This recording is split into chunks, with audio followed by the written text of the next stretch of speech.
우리는 이웃에게 복의 근원, 복의 통로가 되도록 부르심을 받았다고 했습니다. 그러기 위해서는 내가 먼저 충만해야 됩니다. 하나님께서는 이웃을 축복하는 방법으로 우리에게 강점, 재능, 은사를 주셨습니다. 그래서 우리는 우리가 갖고 있는 강점을 가지고 이웃을 축복해야 됩니다. 섬겨야 됩니다. 그리고 약점을 가지고 겸손을 배우고 이웃과 동역하게 됩니다. 이 두 가지를 살필 텐데 오늘은 강점에 대해서, 강점의 의미에 대해서, 다음 주는 약점의 의미에 대해서 말할 것입니다. 오늘 본문에 보면은요, 각각 은사를 받은 대로 모두에게 은사, 강점, 재능이 있다고 말했습니다. 하나님의 여러 가지 은혜를 맡은 선한 청지기 같이 그것은 재능은 은사가 돼야지 나만 위해서 쓰면 안 돼요. 청지기는 관리자죠. 주의 영광을 위하여 재능을 은사화해라 라는 말이 나오고 또 하나 서로 봉사하라. 첫 구절과 마지막 구절을 보면요. 각각 은사를 받은 대로 봉사하라. 그 얘기예요. 하나님이 우리에게 주신 강점이 있어요. 그걸 가지고 이웃을 봉사하고 축복하고 세워주는 도구로 쓰임받는다는 것입니다. 바로 이것이 하나님이 우리에게 강점을 주신 이유입니다. 이 의미를 살펴보려고 합니다. 첫째, 하나님께서는 각자에게 모두에게 주신 강점, 은사가 있다라는 것입니다. 다시 본문 보세요. 각각 은사를 받은 대로 하나님의 여러 가지 은혜를 맡은 선한 청지기 같이 서로 봉사하라. 각각 은사를 뭐라고요? 받은 대로 모든 사람에게 뭘 줬어요? 은사를 주셨다라는 것입니다. 안 준 사람이 없어요. 모든 사람에게 이것을 주셨습니다. 마태복음 4장 21절에 보면 이런 구절이 나옵니다. 또 그들에게 이르시되 사람이 등불을 가져오는 것은 말 아래나 평상 아래 두려 함이 아니냐, 등경 위에 두려 함이 아니냐.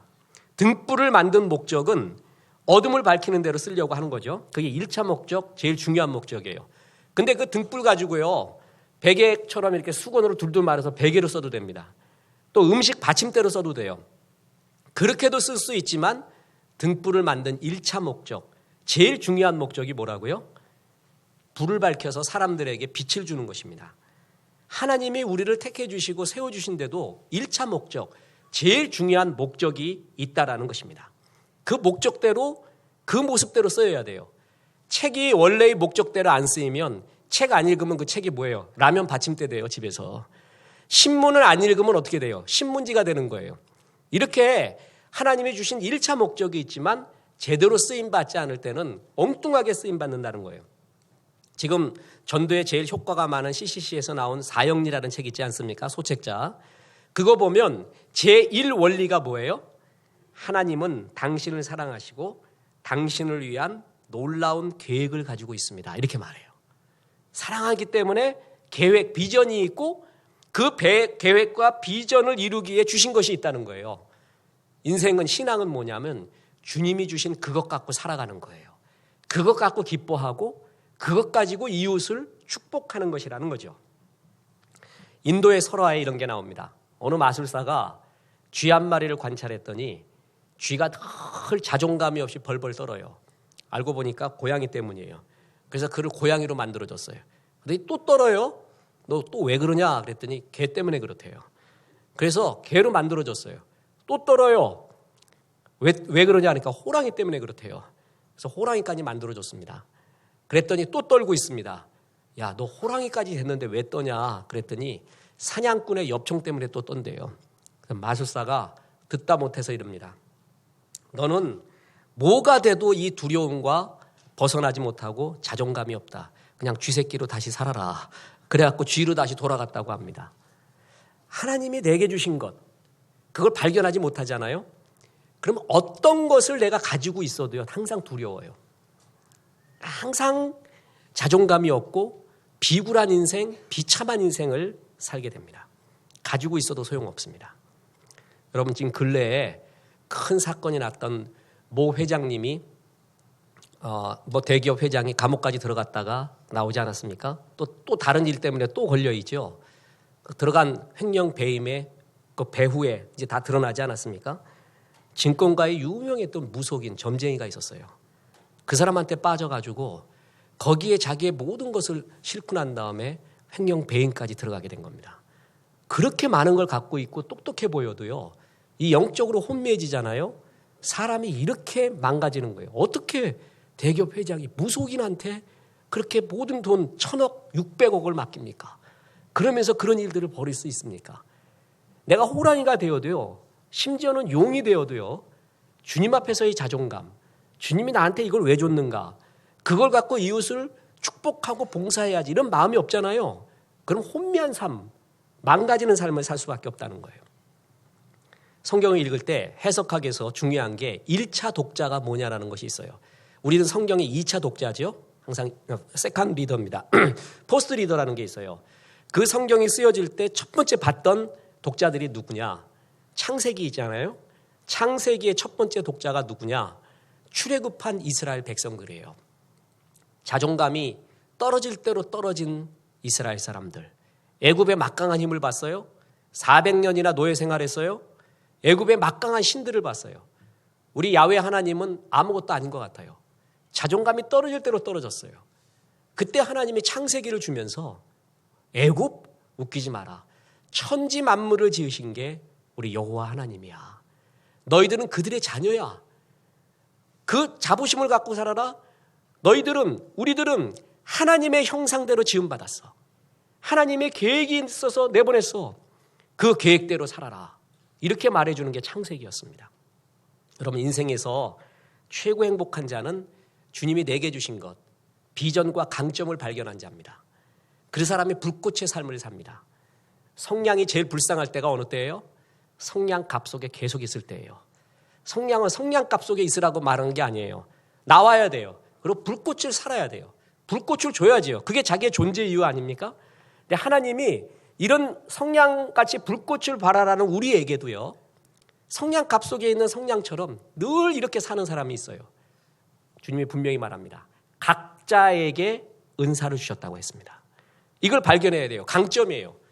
우리는 그걸 갖고 이웃을 축복하고 내 완성을 하며 살아가는 겁니다. 그렇습니다.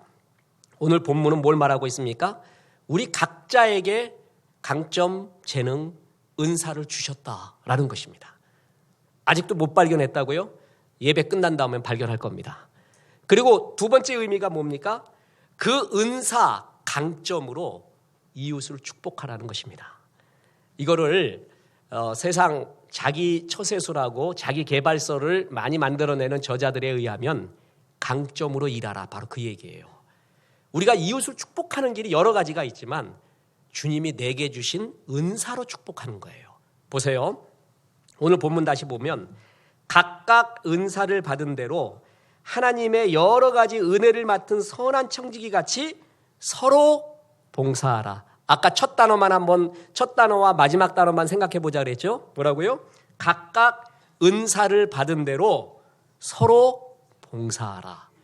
그러니까 우리가 이웃을 세워주고 축복하고 그를 하나님의 사람답게 만들어주는 것은 내게 받은 은사, 내게 갖고 있는 강점을 갖고 이웃을 세워주라는 것입니다. 이 은사의 헬라어 원어는 카리스마라는 거예요. 근데 이게 어디서 나왔냐면 카라에서 나왔어요.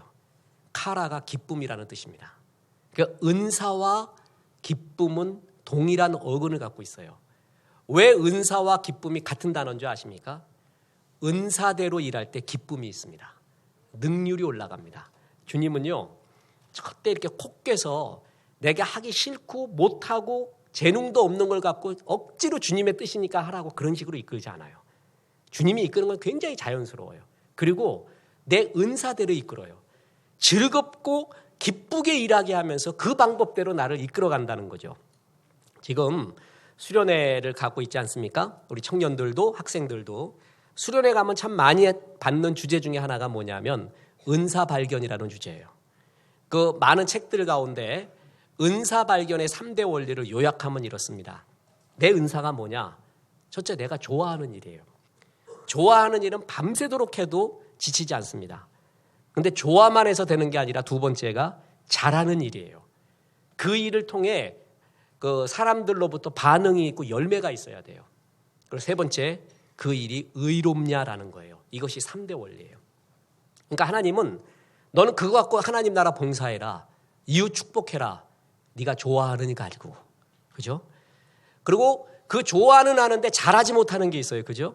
우리 성가대 지금 단원도 모집하고 있지 않습니까? 나는 노래 듣는 게 너무 좋고 노래 부르는 것도 너무 좋아해. 밤새도록 해. 근데 부르면 사람들이 환장해. 사람들이 막 거의 정신분열 일어나려고 그래요. 그러면 좋아는 하는데 뭐 하지 않는 거예요? 잘하지 않는 거죠. 그럼 그건 내 은사가 아니에요. 그걸로 봉사하는 게 아니에요. 좋아해야 되고요.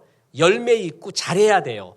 거기에서만 그치는 게 아니라 또 뭐라고요? 의로워야 돼요. 그 일이. 나는 동양화 서양화에 너무 좋아한다 이거. 동양화 서양화. 그거 뭔지 아시죠? 무슨 말인지? 명절 때만 되면 가족의 모든 돈을 다 가져가. 이 지경이 넓어져 갖고 세상 사람들의 돈을 다 끌어모아. 동양화를 걸리건 서양화만 걸리건 너무 좋아해. 밤새도록 해. 그래갖고 막 샌드위치 먹어가면서 화장실도 안 가요. 또 징크스 있잖아요. 런닝구 거꾸로 있고 아랫런닝구 거꾸로 있고 이러면서도 자기 버티겠다 이거야. 하겠다 이거예요. 그리고 너무 잘해. 다 따. 좋아하지요? 잘하지요. 근데 그게 의로워요? 안 의로워요? 의롭지 않죠. 그건 은사가 아니에요. 은사가 되려면 세 가지가 있어야 돼요. 좋아해야 돼요. 잘해야 돼요. 그리고 의로워야 돼요. 하나님은 각자에게 이걸 줬다는 거예요. 그래서 우리가 하나님 나라를 충성하고 또한 이웃을 축복하는 것은 내 은사대로 하라는 것입니다. 자, 다윗의 경우를 봅시다. 골리앗 앞에 섰지요? 여러분 아무한테나 골리앗 허락하는 게 아닙니다. 내 앞에 골리앗 같은 게 있다. 나를 결정적으로 변화시키고 최고로 만들어주기 위해서 골리앗 주는 거예요. 여러분 다윗 앞에 골리앗 없었으면요. 다윗은 그냥 아직도 목동이야. 그런데 골리앗을 무찔렀기 때문에 다윗이거든요. 그러니까 골리앗을 아무나 허락하는 게 아니에요. 골리앗 줬을 땐 뜻이 있어요. 그걸 이겨낼 때 큰 영웅이 되는 거예요. 그래서 골리앗을 허락하는 거예요. 그때 사울 왕이 자기의 갑옷과 칼을 줍니다. 그때 다윗이 남 보기에는 갑옷과 칼이 뻗져 보이죠. 그걸로 이길 것 같죠. 다윗은 그걸 벗어버립니다. 보세요. 사무엘상 17장 39에서 40절 보면 다윗이 칼을 군복 위에 차고는 익숙하지 못하므로 시험적으로 걸어보다가 사울에게 말하되 익숙하지 못하니 이것을 입고 가지 못하겠나이다 하고 곧 벗고 손에 막대기를 가지고 시내에서 매끄러운 돌 5을 골라서 자기 목자의 제구 곧 주머니에 넣고 손에 물매를 가지고 블레셋 사람에게로 나아가니라. 남들이 보기에는 사울의 칼과 갑옷이 강점 같아요. 다윗은 그게 나한테 안 맞는데요. 내가 갖고 있는 최고의 강점이 있대. 물맷돌과 막대기였습니다. 그는 목동으로서 막대기 다루는 거 끝내줘요. 물맷돌 다루는 거 끝내줘요. 이게 내 거라는 거예요. 그것 갖고 골리앗 무찌른 거예요. 사울이 갖고 있었던 칼과 갑옷으로 무찌른 게 아니라 하나님이 내게 주신 거. 내가 가장 익숙하고 잘하는 거, 좋아하는 거. 그걸 갖고 이기는 거예요. 이게 인생의 승리입니다. 그러니까 너는 이웃을 축복하라. 각각 은사 받은 대로 서로 봉사하라. 내게 주신 강점으로 그들을 축복하라는 것입니다. 미국에서 가장 존경받는 대통령 중에 하나인 16대 대통령 아브라함 링컨. 아직도 백악관의 주인은 링컨이라고 말하는 미국의 속설이 있습니다. 남북전쟁이 일어났죠. 이기게 됩니다. 그때 이기게 된 여러 요건 중에 링컨의 선택이 하나 있었습니다. 그게 북군의 장군이었던 전략의 귀재라고 말하는 그랜트 장군을 택하게 된 겁니다. 여러분, 근데 그랜트 장군을 택할 때 모든 사람들과 참모들이 반대를 합니다. 이유가 뭔지 아세요? 그 사람은 치명적인 약점이 있었어요. 알코올 중독자였습니다. 작전 짤 때도 술 먹어. 그러니까 사람들이 이렇게 말합니다. 사람이 없어서 술꾼을 장군으로 씁니까? 이럴 수 없습니다. 링컨이 듣지 않습니다. 우리 전쟁에서 이기려면 반드시 그랜트가 필요하다. 그래서 그랜트를 택해서 남북전쟁에서 이기게 됩니다. 지금 이 이야기를 갤럽 리더십 연구소의 선임 강사이며 세계적인 컨설턴트, 백악관의 최고의 컨설턴트 중에 하나인 마커스 버킹엄이라는 사람이 있습니다. 이 사람이 이야기를 하면서 위대한 나의 발견, 강점 혁명, 미래가 강점이 미래다. 이거 아주 유명한 책입니다. 여러분 이거는 지금 경건서적 우리 공용도서에 지금 비치되어 있습니다. 2층에. 읽어보시기 바랍니다. 스티븐 코비의 성공하는 사람의 7가지 습관뿐만이 아니라 마커스 버킹엄의 강점용은 굉장히 좋은 책입니다. 사람을 쓰는 거에는 2가지 방법이 있대요. 하나는 장점이 있는 사람을 쓰는 것과 또 하나는 단점이 없는 사람을 쓰는 거래요. 근데 뭘 택해야 되느냐?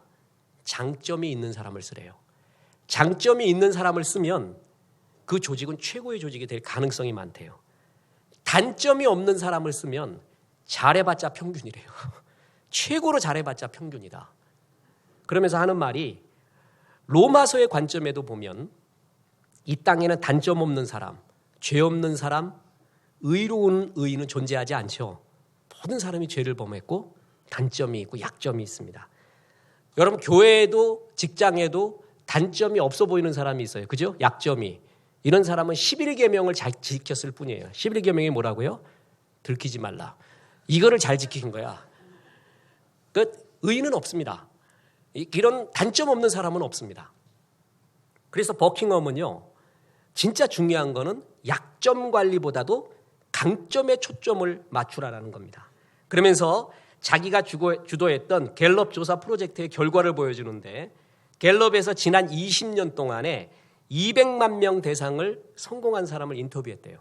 그래서 만들어냅니다. 비결이 뭐냐? 그게 강점 혁명이에요. 강점 미리다의 책의 주제예요. 쉽게 말해서 이 한 문장이에요. 성공한 사람, 승리한 사람은 자기 약점 관리에 20%의 힘을 쓰고 강점 강화에 80%를 썼다는 거예요. 그래서 8대2의 법칙이 여기서 나옵니다. 흔히들 노력하면 약점이라도 극복한다? 환상이래요. 마치 무슨 말이냐 하면은 금이 간 벽을 벽지로 가리는 꼴이래요. 금방 드러난대요. 약점이라는 것이 그렇게 쉽게 극복되는 것이 아니다. 강점에도 초점 맞춰라. 현대 경영학의 아버지라고 일컬어지는 피터 드러커도 이런 말합니다. 자신의 약점을 보완해봐야 평균밖에 되지 않는다. 그 시간에 자신의 강점을 발견해 이를 특화시켜 나가는 것이 21세기를 살아가는 지혜이다. 벤자민 프랭클린도 이렇게 말합니다. 자신의 강점에 집중하지 않고 낭비된 재능을 가진 사람은 그늘에 놓인 해시계와 같다. 여러분 해시계는 어디 있어야 돼요? 햇볕 아래 있어야 해시계 아니에요. 멋진 해시계 같은데 그늘에 있는 거와 똑같대. 강점 개발을 안 해서 주님이 너 해시계다 이런 강점을 줬어요. 은사를 줬어요. 그걸 쓰려면 햇빛 가운데 가야 되는데 그늘에 놓여 있는 사람과 똑같다는 거예요. 그러면서 2사람의 예를 버킹엄이 듭니다. 하나는 타이거 우즈고 또 하나는 빌 게이츠예요. 저는 골프를 잘 모르지만 타이거 우즈의 강점은 롱게임이라고 합니다. 잘 친대요. 길게 나간대요. 그다음에 퍼팅 기술이 있다고 해요. 그런데 평균 이하의 실력이 있는 부분이 하나 있다고 합니다. 그것은 벙커 칩샷이래요. 벙커에만 들어가면 타이런 우즈는 완전히 쥐가 돼버린대요. 평균 이하래요. 그래서 PGA 투어에서 벙커샷을 어느 정도로 타이런 우즈가 치냐라고 하면은 평균 밑에래요. 큰일 났어요. 그래서 그거를 극복하는데 타이거 우즈는 그 코치와 더불어 벙커샷에 몇 퍼센트를 썼던 것 같아요. 극복하는데 20을 씁니다. 그래서 그걸 갖고 톱 랭킹처럼 벙커샷 올라가는 게 아니라 평균 이하만 돼도 된대. 평균 정도. 평균 바로 밑에까지만 수준이 올라가도 된다. 나머지 80을 부치 하몬이라는 그의 코치와 더불어 썼던 게 뭐예요? 자기의 강점인 스윙. 이 스윙을 완벽하게 다듬는데 80을 쓴대요. 벙커에 안 들어가게 만들어버린대 그냥. 벙커 들어가면 할 수 없다. 벙커에 안 들어가게끔 치겠다. 벙커 들어가? 평균 정도만 치면 돼. 이 투자가 타이런 우즈가 신화적인 존재가 될 수 있는 결단이었다는 거예요. 그러면서 버킹엄은 또 말합니다. 마이크로소프트사의 창업주인 빌 게이츠에도 약점이 있대요. 그는 혁신적인 발상을 하고 소비자의 관점에서 만들어내는 좋은 소프트웨어 개발의 천재래요. 그런데 법적, 상업적 공경에는 젬뱅이래요. 젬뱅. 뭔 말인지를 모르더래. 그래서 택한 파트너가 스티브 말머라고 합니다. 그래서 말머가 이 모든 걸 맡고 있고 자신은 자신의 강점인 소프트웨어 개발에 집중했대요. 그래서 승리했다는 거예요. 그러면서 하는 말이 약점 누구나 있대요. 벗어날 수가 없대요. 인간이기 때문에. 그것이 최고의 단계로 올라가게끔 인생 노력하지 말고 약점에 20%를 투자하라는 거예요. 그리고 강점에 얼마요? 80을 투자하는 게 승리. 그래서 강점으로 일하라 그렇게 얘기하고 있습니다. 성경도 그래요. 뭐냐면 은사 받은 대로 봉사하라. 네게 주신 것이 있다 이거예요. 그거를 갖다가 극대화시키고 기뻐하며 즐겁게 봉사하라고 주님이 말하고 있다는 겁니다. 제가 만들어낸 말이 하나 있습니다. 자포자기.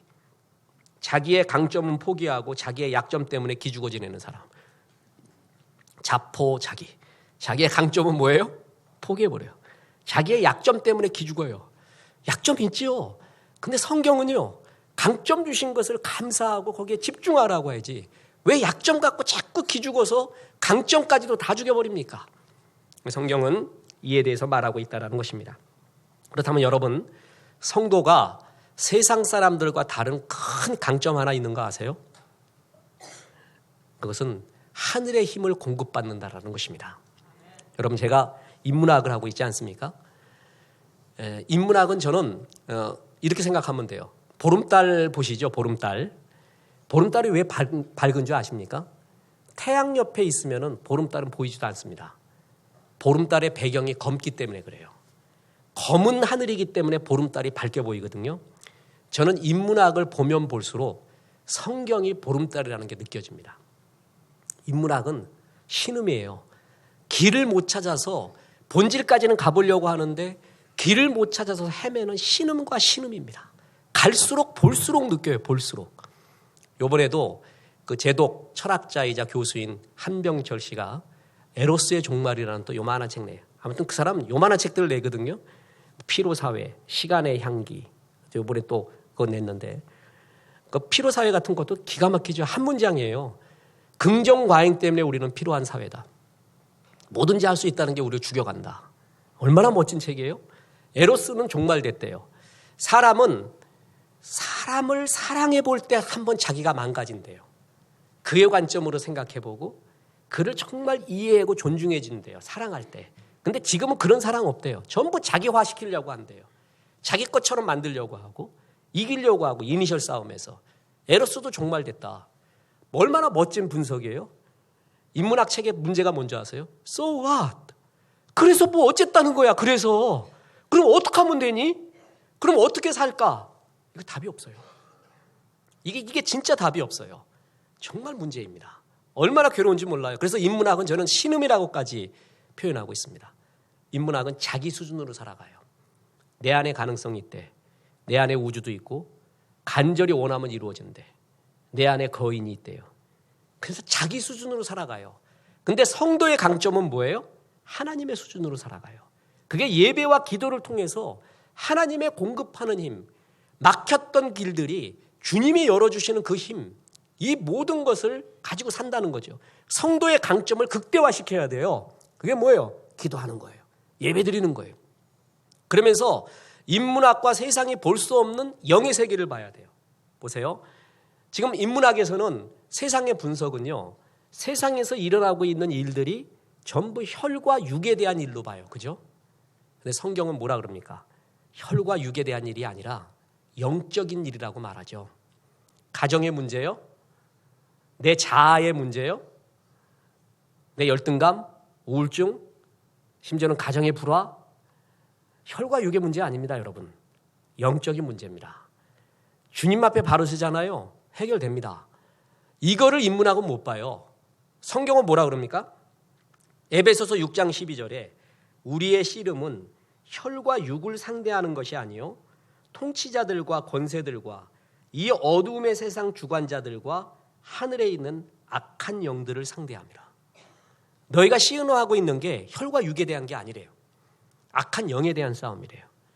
아, 저 사람이 악한 영에 완전히 사로잡혀 있구나. 그래서 저 사람의 자아가 저렇구나. 저 가정이, 저 공동체가 악한 영에 사로잡혀 있구나. 이걸 못 봐요, 인문학은. 이거를 볼 줄 알아요, 우리는. 그래서 악한 영을 이기는 게 성령입니다. 성령의 힘은 어떻게 받아요? 기도하는 거죠. 예배하는 거죠. 바로 세상이 가질 수 없는 하늘에 공급하는 힘과 해석과 역사를 우리가 갖고 있어요. 성도의 최고의 강점은 바로 이런 하늘로부터 공급하는 힘을 계속 받아야 된다는 거죠. 너는 그거를 뭐라고요? 극대화하라. 그렇습니다. 모두에게 하나님이 재능, 강점, 은사를 줬습니다. 우리는 그걸 갖고 이웃을 축복하는 거예요. 그리고 내가 기쁜 거예요. 끝으로 이 재능 강점이 은사화되어야지 나를 위해 쓰여서는 안 됩니다. 다시 말해서 재능과 강점에 우리는 청지기라는 것이 또 하나의 세 번째 교훈입니다. 보세요. 다시 본문을 보면 각각 은사를 받은 대로 하나님의 여러 가지 은혜를 맡은 선한 뭐라 그랬어요? 청지기 같이 서로 봉사하라. 각각 은사를 줬는데 너는 그것에 뭐라고요? 청지기래요. 청지기의 뜻이 뭐예요? 맡은 자, 관리하는 자지 내 것이 아닙니다. 청지기는 맡겨준 주인의 재산을 늘려주고 관리해주고 기쁘게 해야 되잖아요. 청지기가 주인이 아니에요. 청지기는 관리자예요. 은사는 너에게 관리하라고 주어진 거예요. 주인을 위해 잘 써야 돼요. 그게 청지기의 본분이거든요. 어떻게 주인을 위해 써야 돼요? 자, 이게 굉장히 중요합니다. 강점과 재능이라는 말이 성경과 가장 비슷한 용어는 은사라는 말이에요. 그런데 어떤 강점과 재능은 은사화되지 않습니다. 어떤 재능과 강점은 은사화돼요. 그래서 내 재능과 강점이 은사화돼야 됩니다. 재능과 강점이 은사화되지 않는 것을 은사를 썩힌다고 말합니다. 무슨 뜻이냐? 내 재능과 그리고 강점이 하나님의 영광을 위해 쓰여지는 게 은사예요. 자기를 위하여 쓰는 것이 은사가 아니에요. 그땐 정욕이라고 말합니다. 그 대표적인 사람이 누구예요? 삼손이에요. 걔는 손이 3개나 있었어. 남들 2개밖에 없는데 얼마나 재능이 많은지 성경에서 제일 많이 재능 받고 강점 받은 게 삼손입니다. 근데 그거 갖고 전부 뭘 위해 써요? 자기의 정욕을 위해 써요. 그래서 그 재능과 강점이 은사화되지 않는 거예요. 은사가 썩어버린 거예요. 그래서 그 재능과 강점이 오히려 자기를 죽여가요. 제가 이런 말 했죠. 기도하지 않고 성공한 것은 성공한 그것 때문에 망합니다. 기도하고 예배드리지 않아도 성공하더라. 계속 안 해. 그러다 완샷에 가버려요. 기도하지 않고 성공한 건 성공한 그것 때문에 망하거든요. 은사화되지 않는 재능과 강점은 그 재능과 강점 때문에 망하게 됩니다. 자, 여러분, 아름다운 얼굴을 갖고 있어요. 여러분, 이게 은사라고 봐요? 아니라고 봐요? 은사 될 수 있어요. 여러분, 전도할 때 얼마나 좋은지 몰라. 생각생각 웃으면서 밝은 얼굴로 내가 여호와의 얼굴이요. 그러면서 탁 줄 때 얼마나 좋은데, 이 생긴 게 그냥 다 그냥 이거 은혜도 못 받아갖고 그냥 어떻게 격투기 그냥 싸우는 것 같이 나왔어요. 이래 하고 전도해. 받을래 안 받을래? 이런 식으로 나가요. 환장하는 거예요. 그거 예수의 영광 다 가려요. 이런 안내도 하거나 전도할 때도요, 밝은 얼굴, 또 특히 미모도 있으면 얼마나 좋은지 몰라. 근데 여러분, 이게 은사화되지 않을 때는 그냥 사람 홀리는 데만 써. 남자들 전부 여유놈만 쳐다보면서 말이에요. 전부 사람 홀리는 데만 써. 그 미모가 은사화되지 않을 때는 그 미모 때문에 망하는 거예요. 주님이 누구에게나 재능과 강점 줬어요. 그죠? 그거 갖고 봉사하라고요? 하나님 영광 위에 이웃 세워주는 데 사용될 때 그걸 은사라고 합니다. 내 재능과 강점은 은사화돼야 됩니다. 그럴 때 나도 즐겁고요. 존재의 기쁨이 넘쳐나고요. 이웃까지 복되게 해주는 것입니다. 그렇습니다. 하나님은 누구에게나 강점, 재능을 줬습니다. 그게 은사화돼서 내가 기쁘고요. 즐거운 일을 하니까 내가 기쁘고 이웃을 세워줘야 됩니다. 우리는 그걸 가지고 이웃을 축복하고 내 삶의 즐거움을 찾게 되는 것입니다. 나를 위해서만 그 재능과 강점이 쓰여질 때 그것 때문에 난 망하게 됩니다. 그것이 은사화돼서 주의 영광을 위하여 사용되라는 것입니다. 이게 얼마나 좋은지 모릅니다. 저는 글을 참 좋아합니다. 글을 읽는 거, 쓰는 거, 정리하는 거는 하루 종일 해도 돼요. 그러니까 쉬는 게 영풍문고, 반덴 루이스, 교보문고 가서 책 보는 게 쉬는 거예요. 그 정리하는 게 하루 종일 하래도 할 것 같아요. 요즘은 우리 아내한테 혼나가지고 손도 좀 저리고 목도 아프고 그래갖고 1시간 하고 반드시 운동을 해요. 10분 운동을 하고 안 그러면 계속 하다 보면 야단 나기 때문에 그거 외에는 하루 종일 해도 돼요. 그러니까 하나님이 나는 그 방향으로 쓰는 거예요. 근데 여러분 글 쓰는 사람들이요. 즐거운 줄 아세요? 썩어지는 글 쓰는 사람 정말 많아요. 괴로워서 쓰고요. 글에 빠져들면서 더 괴롭고요. 더 미치려고 그러고요. 난 모르면 되는데 글 쓰는 사람 잘 알거든. 뇌가 녹아나요. 이런 인생 살 필요가 있냐 이런 얘기나 하고 넌 모르지 이 세상은 이런 거야. 나는 알아. 나 죽겠대. 그런 글만 쓸 수도 있어요. 그 글을 읽으면 사람을 오히려 더 다운시킬 수도 있어요. 실존주의자들이 세상 이러니까 어떻게 사냐. 세상에 저항하며 살래. 어떤 게 저항인 줄 아세요? 자살하지 않는 게 저항이래. 이게 답이냐고. 이게 답이냐고요. 정말 글에 미치면은요. 목매달아 죽어도 좋을 나무 문학 해봐. 진짜 본질을 파고 들어가 봐요. 하나님 없을 때요. 그 재능과 강점은 날 죽여가요. 근데 정말 하나님이 있으니까 이렇게 좋을 수가 없어요. 이렇게 기쁠 수가 없어요. 글을 써보내고 글을 갖다가 주고 저 사람이 살아나는 거 보고 난 이래서 힘을 얻었습니다. 인사이트 얻었습니다. 뭐 할 때 나의 재능이 나의 강점이 주 앞에 쓰임을 받아서 은사화될 때의 그 기쁨. 이게 바로 우리의 기쁨이라는 것입니다. 오늘 이까지 얘기했더니 어떤 성도가 말합니다. 목사님 저는 없는 것 같아요. 한만 봐도 나는 없는 것 같아요. 밥이나 잘 먹고 그냥 앉아만 있는 것 같아요. 그런 사람 위해 마지막 시를 소개하고 마칠까 합니다. 인문학을 하나님께 극동방송하는데 새해 첫 기적이라는 반칠환 시인의 시를 소개했습니다. 그게 많은 사람이 영감을 받았습니다. 연락도 많이 왔습니다. 힘을 얻었다고. 거기에 이런 내용이 나옵니다. 황새는 날아서 말은 뛰어서 거북이는 걸어서 달팽이는 기어서 굼벵이는 굴렀는데 한날 한시 새해 첫날에 도착했다. 바위는 앉은 채로 도착해 있었다. 이런 글이 나와요. 저마다 서로 다른 방식으로 살아온 사람들이 열심히 살아온 사람들이 함께 맞는 새해의 유쾌한 출발을 그리고 있는 거예요. 새해가 저절로 열리는 게 아니에요. 황새는 날고요. 말은 뛰고 뛰어서요. 거북이는 걷고 걸어서요. 달팽이는 기고 길어서요. 굼벵이는 구르고 굴러서 새해 첫날을 맞은 거예요. 그냥 맞은 게 아니에요. 그런데 마지막 바위의 참여가 압권입니다.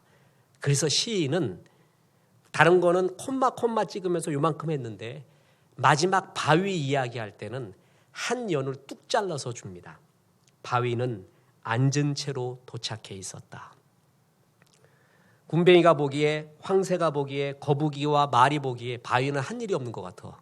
야 우리 이까지 뛰어서 쇠 빠지게 왔는데 너 가만히 앉아 있었냐? 근데 시인은 바위는 앉은 채로 도착했대요. 반어적이죠? 앉았는데 어떻게 도착해? 앉으면 가만히 있어야 되는 건데. 근데 바위 너도 앉은 채로 여기 도착한 거야. 그러면서 그 바위한테 애정을 실어줘요. 하트를 줘요. 너도 열심히 왔고 오히려 다른 사람보다 더 열심히 한 것 같다 내가 보기엔. 그러면서 한 연을 뚝 띄어 잘라준 겁니다. 여러분 고통에 고개 숙인 바위 같은 존재들이 있습니다. 남들은 저런 재능 갖고 저렇게 뛰는데 나는 교회에서 김밥 주면 김밥 먹고 밥 주면 밥 먹고 예배 그냥 멍하니 앉아있고 나같이 무기력하고 고난 많고 남이 도와줘야 되는 존재는 나는 뭡니까? 이런 사람들도 있습니다. 근데 여러분 아십니까? 주님은 그런 사람한테도 굉장히 애정을 갖고 있습니다. 그리고요 목사들도 그렇습니다. 교회 보면 바위 같은 사람이 있거든요. 어떤 사람은 말 같은 사람이 있어요. 황새 같은 사람도 있어요. 어떤 사람은 바위 같은 사람이 있어. 근데 항상 비가 오나 눈이 오나 예배 그 자리에 앉아 있어. 그 사람 참 좋아요. 참 고마워요. 고난받고 눈물 흘리고 그 고난 입고 난 다음에 펄펄 뛰고 세상 이럴 수 있느냐, 교회가 이럴 수 있느냐, 주님이 이럴 수 있느냐, 별소리 다 해야 되는데 그냥 앉아 있습니다. 주님이 뜻이 있겠지 하고 바위처럼 앉아 있어요. 특별한 것도 없어요. 근데 참 그 사람이 고마워요. 목회하다 보니까요. 참 기쁘고 고마워요. 그 사람이 계속 있다는 것이 그렇게 좋을 수가 없어요. 저 사람 저기에 있을 사람이 아닌데 저 사람이 정말 낙담해야 되는 사람인데 낙담도 교회에서 해버려. 예배 드리면서 해버려. 바위 같은 사람. 하나님은요, 황새, 말, 거북이, 달팽이, 군뱅이, 바위 다 사는 것도 보폭도 다르지만 하나님 나라에 각자의 다 역할들이 있다는 것이에요. 이걸 인정해 주면서 세상이 보기엔 저 사람이 정말 많은 것 같고 저 사람 적은 것 같지만 주님은 그렇지 않게 봐요. 어떤 사람도 존재의 이유가 있고 은사가 있고 그의 역할이 있다. 이에 대한 애정을 보여줘요. 참 저는 이 시 정말 좋아요. 이런 시가 정말 가슴에 와서 닿곤 합니다. 황새는 날아서 말은 뛰어서 거북이는 걸어서 달팽이는 기어서 군뱅이는 굴렀는데 한날 한시 새해 첫날에 도착했다. 바위는 앉은 채로 도착해 있었다. 지금 내가 아직 이런 날지 못합니다. 뛰지도 못합니다. 그래도 앉아있는 그 사람, 주님 그를 향한 끝없는 애정과 사랑을 보여주면서 너도 우리 교회가 하나님 나라가 이렇게 하나님께 날아오를 때 한몫했던 사람이야. 바위는 앉은 채로 이 출발점에 도착해 있었다. 너를 존중한다. 주님이 이 말해주고 있습니다. 어느 누구에게나 주님이 주신 은사, 강점이 있습니다. 우린 그걸 가지고 이웃을 축복하는 것입니다. 그리고 이것이 하나님 나라 위에 쓰여져야 은사입니다. 여러분, 주님이 여러분에게 주신 강점, 재능, 이걸 가지고 주님 나라에 잘 쓰십시오. 그래서 이웃 축복하십시오. 그래서 복의 근원 되시고 나도 즐거워하십시오. 이런 멋진 복의 근원 되시기를 주 예수의 이름으로 축원합니다.